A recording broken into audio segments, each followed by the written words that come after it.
حسنین بھائی، ہم ذی الحجہ کے ابتدائی 10 دنوں میں ہیں اور بہت ساری فضیلتیں ان ایام کے بارے میں ہیں. آپ مجھے یہ بتائیے گا کہ جو یوم عرفہ ہے اس دن کے حوالے سے کہ خصوصی طور پر اس دن کی کیا کیا اہمیت ہے. پہلی بات، کون سے ایسے اعمال ہیں جو اس دن کے لیے مسنون ہیں؟ جو حجاج کرام ہیں وہ تو عرفہ کے میدان میں، عرفات کے میدان میں وہ اپنی عبادتیں کریں گے، لیکن جو حج پہ نہیں گئے، جو گھروں کو بیٹھے ہیں، ان کے لیے کون کون سے مسنون اعمال ہیں جو یوم عرفہ کے دن وہ کر سکے؟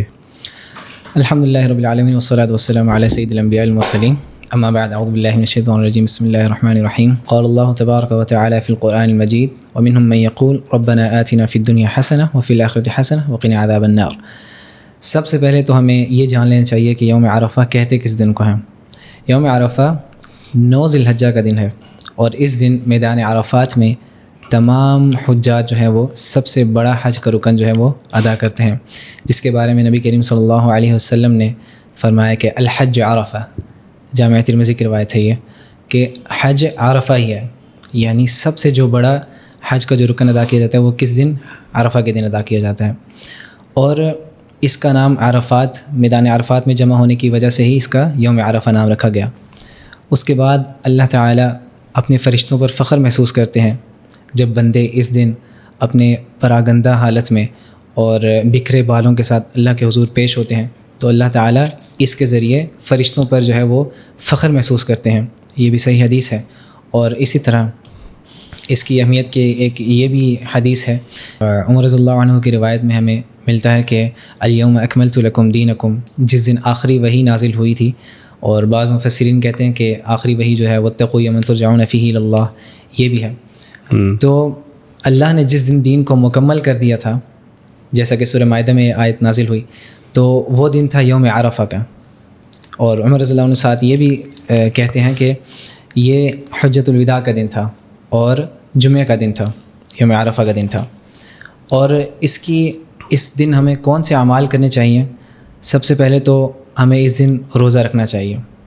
وہ کیوں؟ نبی کریم صلی اللہ علیہ وسلم نے فرمایا یکفر السنۃ الماضیہ والباقیہ، یعنی یہ کفارہ بن جاتا ہے پچھلے ماضی گزرے ہوئے سال کا، اور الباقیہ آئندہ آنے والا جو سال ہے، ان دونوں کا جو ہے وہ کفارہ بن جاتا ہے. اس کے بعد اس دن کیے جانے والے جو اعمال ہیں وہ ان میں سب سے پہلے تو ذکر اذکار آ جاتے ہیں، استغفار آ جاتا ہے، کثرت سے درود نبی کریم صلی اللہ علیہ وسلم پر، دعائیں کثرت سے. کیوں؟ اللہ کے نبی کریم صلی اللہ علیہ وسلم نے فرمایا کہ اللہ تعالیٰ عرفہ کے دن جتنے جو ہے جہنمیوں کو آزاد کرتے ہیں جہنم سے، اتنا اور کسی اور دن نہیں کرتے. ٹھیک ہے، یعنی عرفہ کے دن سب سے زیادہ جو ہے وہ جہنمیوں کو آزاد کیا جاتا ہے. تو کثرت سے دعائیں اس دن، اور کثرت سے ذکر اذکار، استغفار کثرت سے وہ اس دن لازمی کرنا چاہیے. حسین بھائی، جہاں بات کر رہے ہیں نا کہ کثرت کے ساتھ دعائیں مانگا کرو اور کثرت کے ساتھ استغفار کیا کرو، تو کیا کوئی مسنون دعائیں جو خاص کر عرفہ کے دن کے حوالے سے احادیث میں یا قرآن و سنت میں آئی ہو؟ ایک حدیث ہے 3585، جامع ترمذی کی روایت ہے. گو کہ سنداً وہ غریب ہے، لیکن اس میں اللہ کے نبی صلی اللہ علیہ وسلم نے فرمایا کہ کئی سارے ذکر جو میں نے بطور ذکر آپ لوگوں کو سکھائے اور پچھلے انبیاء نے بھی سکھائے، ان میں سے سب سے افضل جو ذکر ہے وہ ہے لا الہ الا اللہ وحدہ لا شریک لہ لہ الملک ولہ الحمد وہو علی کل شیء قدیر. یہ سب سے افضل ذکر ہے، یہ آپ اس دن کثرت سے کریں. اور باقی ذکر جیسے ربنا آتنا فی الدنیا، یعنی افضل الذکر فی ہذہ الایام، یعنی سب سے جو افضل ذکر ہے ان ایام میں، یعنی صرف یوم عرفہ میں نہیں، باقی جو 10 دن ہیں پچھلے 9 دن، ان میں بھی سب سے افضل جو ذکر ہے وہ کون سا ہے؟ اللہ تعالیٰ نے ان ایام کو ملاتے ہوئے کہا اس ذکر کے ساتھ وَمِنْهُمْ مَنْ يَقُولُ رَبَّنَا آتِنَا فِي الدُّنْيَا حَسَنَةً وَفِي الْآخِرَةِ حَسَنَةً وَقِنَا عَذَابَ النَّارِ. یعنی یہ ذکر سب سے زیادہ کرنا چاہیے اس میں، اور کثرت قرآن کی تلاوت کثرت کے ساتھ. ٹھیک ہے.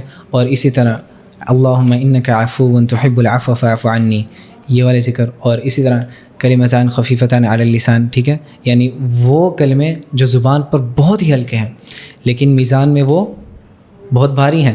وہ کون سے کلمے ہیں؟ سبحان اللہ و بحمدہ سبحان اللہ العظیم. تو ان کلموں کے ساتھ اپنی زبان کو جو ہے وہ ہمیشہ تر رکھنا چاہیے. جزاکم اللہ خیر حسین بھائی, بہت اچھے سے آپ نے ایکسپلین کیا, بارک اللہ فیکم. اچھا, اس میں ایک اور چیز کہ دعائیں جب آپ کریں, آپ نہ صرف اپنے آپ کو جہنم سے آزادی کی دعائیں مانگیں, بلکہ جب اللہ نے یہ خوشخبری دی کہ یہ وہ دن ہے جس میں اللہ کوئی دعا رد نہیں کرتا, تو آپ کو چاہیے کہ آپ اللہ سے جو مانگنا چاہے مانگ لیں. وہ تمام خواہشات جس کی آپ کو ہمیشہ سے تمنا رہی ہے کہ اللہ میری یہ مراد پوری ہو, میری یہ دعا قبول ہو, تو یہ ایک ایسا دن ہے میرے خیال میں جو کہ آپ اس میں آپ اللہ سے وہ تمام خواہشات مانگ سکتے ہیں, وہ تمام دعائیں, وہ تمام تمنائیں اللہ کے سامنے رکھ سکتے ہیں کہ اللہ میں آپ کے سامنے یہ تمام خواہشات رکھ رہا ہوں اس دن میں, جس دن کے بارے میں آپ نے یہ وعدہ کیا ہے کہ اس دن کوئی دعا رد نہیں ہوتی. یہ بہترین دنوں میں سے ایک دن ہے, افضل ترین دنوں میں سے ایک دن ہے. بارک اللہ فیکم, جزاکم اللہ خیر. آمین. ویاک.